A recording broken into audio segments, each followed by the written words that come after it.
Well, come November, Springfield Representative Crystal Quade faces off against Lieutenant Governor Mike Kehoe in the race for governor. Between now and then, Democrats are discussing how to flip the script since Missouri is considered a red state. Joe McLean spoke with party leaders on both sides about the race toward November. Both Republicans and Democrats in Missouri plan to push a message about the dangers of government overreach. Republicans want voters to focus on the federal government, which they say is pushing a, quote, radical liberal agenda. Whereas Democrats, they want voters focusing on overreach. They say it's happening closer to home.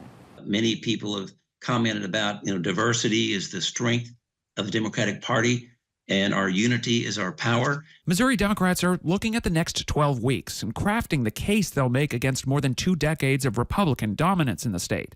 Though he wasn't available for an interview today, Missouri GOP Chair Nick Myers said shielding Missouri from federal government overreach will be a key campaign message. State Representative Crystal Quade, a Springfield Democrat and current House Minority Leader, said the overreach actually affecting Missourians is that of the state government. The fact that our local municipalities can't even determine their own clean drinking water anymore, or raise the minimum wage, or there is zero local control around public safety laws. The list goes on that we have seen from Republicans in Jefferson City. Quaid also mentions reproductive rights, something that could drive significant voter turnout in the state, as a ballot initiative is likely to put an abortion question to voters.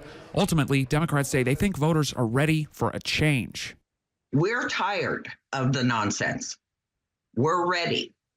We are bringing this fight. We are fighting by talking to our neighbors about the issues that we are all frustrated. Missouri voters will decide on November 5th. 5 statewide offices, 8 seats in Congress, 164 seats in the Missouri legislature, and 1 U.S. Senate seat. In Jefferson City, Joe McLean, KY3 News.